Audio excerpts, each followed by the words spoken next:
নমস্কার স্যার, ডেকেছিলেন আমায়? কাম কাম। বলি, ও হাতছাড়া হলো কিভাবে? আবে স্যার, কি বলবো? কি বলছো? একজন অফিসার, তোমার থেকে উচ্চপদস্থ অফিসারকে তুমি আবে বললে, আবে বলে সম্বোধন করলে? ছি ছি ছি ছি। আরে না না, আপনি কোথাও মিসআন্ডারস্ট্যান্ডিং করছেন। আমি বললাম আহ। বেসার, বেসার ওই আসামিটার নাম, যে দৌড়ে পালিয়েছে তার নাম বেসার। আমি বললাম আহ। বেসার এমন দৌড়ালো যে মানে আপনাকে কি বলবো স্যার, দৌড়ে মানে যেন ম্যারাথনে দৌড়েছে বেটা। দৌড়ে চলেই গেল, ধরতেই পারলাম না। ও আচ্ছা আচ্ছা। হ্যাঁ স্যার, আর ধরতেই পারলাম না বেটা, দৌড়ে দৌড়ে দৌড়ে দৌড়ে যেন ম্যারাথনে দৌড়াচ্ছে, দৌড়ে চলেই গেল। ও, তার মানে তুমি ধরতেই পারলে না, তাই তো? হ্যাঁ স্যার, আর একটু দৌড়ালে আমার ঘুম পেয়ে যায়, ওই জন্য আর দৌড়াইনি স্যার। হ্যাঁ সেই সেই। ঠিক আছে, তোমাকে প্রমোশনের ওপরের প্রমোশন দিয়ে দেবো এবারে।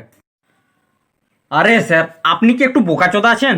এই, কি বলছে এসব? আমাকে গালাগালি দিচ্ছ? তো দেবো না তো কি করব? আপনি কাজটাই করছেন ওই রকম।